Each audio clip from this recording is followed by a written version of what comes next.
Yeah, I'm here with Rock, Randy Cochran, man. He's the dude I met here at work, and going through the transition is what we call this show, what we call this interview.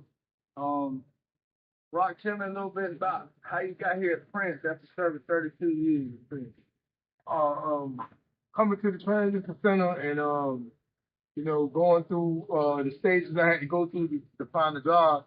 And I think the Lord just led me towards this job right here because when I first got there, I was supposed to be working at another place doing roofing. And the TC supervisor, he came to me and he was like, hey, you going to print. I was like, man, what is print, man? I said, man, I don't know nothing about no print. He said they weld and stuff like that. I said, man, I'm a tight dude, man. I don't do no welding and stuff like that. He said, you going to print.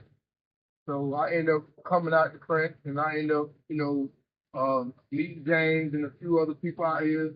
And when I first got out here, I couldn't drive no forklift. I ain't had no license. I never had a job. So, after, being here so long, and being in prison so long, when I got here, I learned a lot of stuff, man. And I got a lot of stuff under my belt. So, yeah, you telling me, you came out of prison after 32 years, you came up spot you didn't know nothing about, and now you picked up welding. I see your fabrication skills, and you're building some units out here that are offers $100,000 a piece, and looking to get your own team out here to run an operation.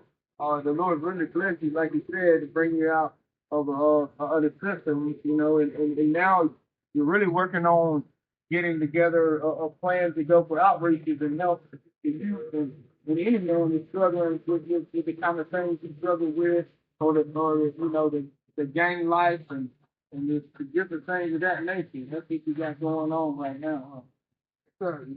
I'm really trying to elevate myself and do what my God called for me to do and show His appreciation for having mercy on me, for letting me up out of faith. I had life in prison, and I guess you never supposed to get out with life, but I kept my faith as a youth, going to church with my grandmother.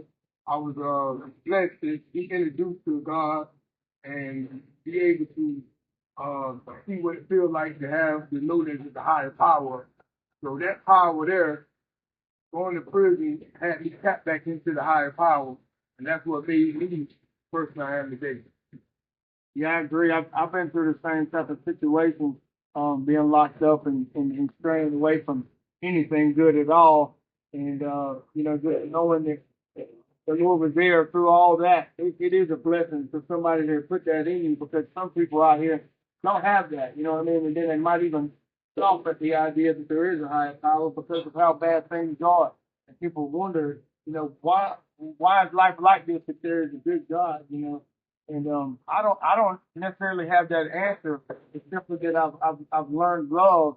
I've learned love of brothers, and I've learned love of people, and learned that God is love. So if there's anything good and there's the bad, then who is the author of the good? And we can change that just just by simple actions, simple deeds, and simple thoughts, and choosing to be different. So I know we talked about you got a documentary already that they did on you when you was in prison, and you're wanting to put another documentary out here. You got some books and things of that nature that are for the people, that help young people and help any man. And I want to say young people, but I realize there's so many grown men who really need help out of the same scenario. So I know you're looking forward to getting that second documentary out to the people. What can we look forward to seeing here soon as far as your work? What you got coming? I got like I said, I got about 10 published books on Amazon. I just did a book called God, You Know of Your Child is Getting Funny. I'm gonna put that on out there. It's already published and everything. But I got a book called Buried Alive and God's Choice. And God's Choice is the book that telling you basically that you have a choice to make in life, and the choice you make in life, that's going to be the choice that you got to live with. And sometimes God will put let you put yourself in a situation where you have to come back to him. So I'm looking forward to starting this a movement, with the transition along with yourself, and we pushing towards talking to kids, talking to the youth, talking to adults, whoever we can talk to and inspire them to do something different and change the way they think, the way it can change the way they grow as a person.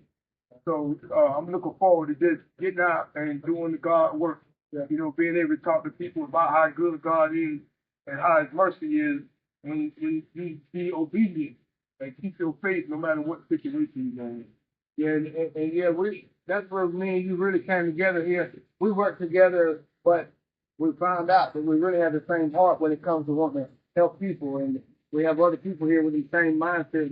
So yeah, we want to hit the road and go out and speak to people, gang members or whatever. But someone looking at you right now, well, they're not going to think that you was a gang leader and just a boss, really, right? You aspired to be the Don is what I read. You wanted to be the man, and now you're transformed into this person who wants to help people and everything like that. What's it like to have this transformation on you, and people not to know, that this is how much I've changed, but you want to give them the word, you want to give them all the proof. What's that like? Well, being a gang member and coming into the prison system and taking over as the boss, it was a transitional phase in my life where I wasn't really focused on God then. I was focused on surviving. But what I didn't know is that I had dropped back to an animal level and in my thinking ways in prison. So I had to be this hardcore guy, this guy that didn't play, this guy that didn't take no jump. And coming in prison with life, I really didn't care about the outcome of whatever the situation was. If you got in my way, then I'm going to get you out my way. And that was the thinking that God didn't want me to think like that. But I had to come in and change that gang life into a positive way. So I never came in being violent. I never came in bullying people. I came in helping people get their GED, talking to people about God. Even though I was involved in the gang life, I wasn't the type of gang member or gang leader that would go out and steal and rob and rape and do all the things that was going on in the prison. I was more like the guy that comes and took over the leadership position by being a thinker and being a positive thinker. And people look at it as a bad thing being in gangs, but it's a bad thing when you do bad things. But everybody in the world is part of some organization. So this organization that I formed with me is that I want to help people who was being bullied, who was being raped, who was being robbed, who didn't have no say-so, who didn't have no voice. So I was more like a stand-up guy for that. And coming up in the rankings in prison, you had to be tough. You had to do this, but you got to be a thinker though. To get people to come behind you and follow you like that for so many years, you got to be doing something that people like. So to change that thinking and come back out, I want to give God my time. Instead of thinking like the people, then I want to think how God wants me to think. So now I done changed my way of thinking. It feels great to be out here, back in life, back in the public, back in the free world, and be able to talk to people about the situation I've been in. And it's not for boastful reasons, and it's not for pride. It's just that I went through something that most people don't come out of. Right now in Georgia prison system, you got 3-4 people dying a day. It's hard to go 32 years in prison in a game because you never know when to target. You're not always going to win. You know what I'm saying? So you got to have God there with you, and He carrying you through a situation where you can get back and go back to His situation, which is serving Him and telling people how good and merciful He is, where they won't have to come through that. Some people ain't going to make it out. Some people going through something right now in there that they ain't supposed to be going through. So I want to speak out to people and tell them that, hey, there's another way you can go. There's other things you can do. There's another way you can think. Just think back and do the works of the Lord now. You did the works of the devil. You did the works of the world. I don't care nothing about the world. I want to do the work what God sent me here to do, and that speak to people and keep you going down the same road I went down. That's right. And you know, I know my viewers know a lot of my testimony. Your viewers know a lot of your testimony, and this is just great. So we're gonna be able to work together and do things that can help the people. And you know the history of the gang probably better than I do, but I do know they came out as community outreaches. They really came out to help the people. And then we know that evil government, evil agencies is pumped to the city full of drugs and stuff and made us all against each other. So we're taking on a whole beef is what I've been told, you know, when it comes to the justice system and things of that nature. But even without getting involved in all of that, you know, we have to sit back, at least myself, I have to sit back because I want to change so much, you know, the justice system. I want to change the family law system. I want to change everything. But I constantly get reminded by the Most High really that what can you actually do? But and it's, one thing is to love your neighbor. You know what I mean? You can love your neighbor and you can love the Lord with all your mind, heart, body, soul, and strength. So this is really all we have. All we have to do is one example at a time to help people, and then as we gather people together with the same common cause, which is to change our corrupt system, to change our corrupt homes, to change the way the household is being destroyed by, you know, hate and division and envy and all these types of things that come against the kids and the adults. You know, we're here, and all we really have is our testimony. I feel like all I really have to offer is you know, a change right now. I can just tell you a change right now. I can't do anything about my past. You know, you can't do anything about your past except for offer a change to people right now. And I hope that's what we get to do and do a magnificent scale. I hope to do. I don't remember anything else we were supposed to talk about. That's pretty much this is giving the basic of what we got going on. Like I said, we're gonna try to get a movement going on where we can get everybody to come together as one and do the Lord's work. You know, that's what we're here for. We're here to stay positive, stay mindful, positive people, and even in the work environment here at Thweatt, you know, we want the environment, these family oriented. We want people to be respectful towards each other. We don't care about the race and colors, whatever. You know what I'm saying? We all were created by one creator, and we come here and respect each other, and we get along with each other like brothers and like family. And, you know, everybody ain't going to get along, but Jesus, God, always wants you to be kind to people. And even if you didn't know people, he wanted you to be kind to them. So that's where we come here from. This is a great environment, and I'm glad that God let me mention that. I'm glad you bring that up. So, yeah, Prince has offered transitional center guys a nice place of employment, and that's been great to come in and learn a skill. You've learned skills. I've seen other guys from transitional center getting out soon, gonna have a skill, got to pay while they were here, and gonna have something built up to kind of shoot out on. And I know we're working on credit too, you know, through 850 Boost for shout out to Charlie over there. Shout out to Charlie, yeah. And just trying to help people get on the right foot whenever they get out of the prison system and out of the transitional house. I know we needed to talk about that. We appreciate Prince. We appreciate all the partners that are helping with that.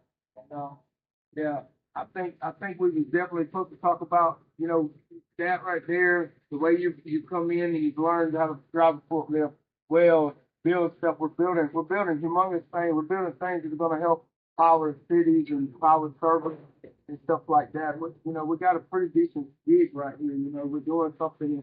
It really is something, honestly. And then, you know, we want to talk about your book. We want to talk about your documentaries. You can find some of Rock Brother footage and couple things we've done. And we'll have some links to those types of things in the bio or wherever at you're watching this. I'll have you a link there to click on and get a hold of Rocky material and everything like that. We definitely wanted to talk to y'all about our heart and our vision and everything like that. What really matters. And, you know, that'll be the podcast that I'll be continuing to do. This right here is like a special, this transition. I want to get Rock on here. I want to get some other transitional guys to come in and tell me how they feel about coming in back into the free life, you know, and what the worries are and things of that nature. You got any other things that coming out of the system now, right? I know you're worried about a few things. The Lord tells us be anxious for nothing but in prayer and supplication, you know, make your request known to God. But what other things just, you know, with a man as yourself coming out of the like that, what other things that you have been worried about or have been wondering if you're going to be okay whenever you get out of here? Well, you know, everybody got worries and stuff like that, you know, and I got worries, but I don't worry because they say if you worry, you don't pray. You know what I'm saying? If you pray, don't worry. You know. So you know, I got a big old heart. I got courage, and my courage comes from the Lord. So you know, I'm ready to tackle whatever I got to tackle. You know what I'm saying? Like you know, I have problems. You know, my worries is that I want to be able to stay grounded and keep my mind on focus on what I need to focus on. I don't want to backslide and back into a life that I don't want to live. So I don't worry about it because my worry is I'm not going to be around people who doing things that I'm not doing. So if you're doing the same thing I'm doing, then we consider it a family. And what I'm doing, I know ain't going to set me back. So if somebody's trying to set me back, then my worry is that I don't get around them. You know what I'm saying? So I stay around people like that. So really, I really, my worries ain't, you know, I'm gonna let the Lord guide me, man. You know what I'm saying? And it is what it is, man. Yeah. So with patience, and endurance, we'll make it through. Cause the only thing I can see out here, you know, everybody wants to get rich. You know, everybody wants to get rich. You know? And sometimes we don't have as quick as we wanted to. As long as we don't slip back into those tactics of getting rich, quick, you know, the wrong way, I think we'll be all right. You agree with that? I agree, man. So otherwise, I think we'll be all right. Yeah. I think life is bigger than money. You know what I'm saying? Respect to take your place in money can't.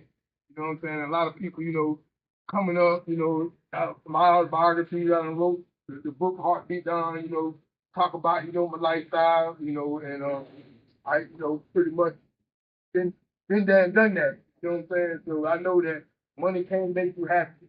Money can't buy you love. And money can't get you closer to God. You know what I'm saying? So I know them three things there. So I know that you got to love yourself within and you got to love the Lord. And that's more valuable than money. That'll take you places money can't take you. So I rather have favor than money. Because as long as God give me favor, then he'll put me in the places I need to be successful in life. He'll restore whatever you don't have. He'll see you and take care of you 100-fold. Yeah, I've been through a lot of things. I just went through bankruptcy last year. I've had nice houses, nice cars, and things of that nature. And it was all gone, man. Here, even now, I look back and I could go grab me another new vehicle. I worked on my credit with 850 Boost Club and everything. And I'm like, man, you know, this is shallow goals, man. I done did it. So why do it again? So I really hope to help people understand that there's a higher goal. There's a higher goal in money. There's a higher goal. And you know, we do want things. We want things, man. We deserve. You know, I ain't gonna say deserve. I hate that word, but we should get nice things. But it says that the Most High take care of you when it comes to food, clothes, and shelter and things like that. That's like it's given. So for us to even worry about them things and pursue those things, kind of like saying he ain't gonna take care of it. Right. But if he already told you to take care of those things, we have to ask ourselves again what really matters. All right. Good to go. Good to go. Good to go.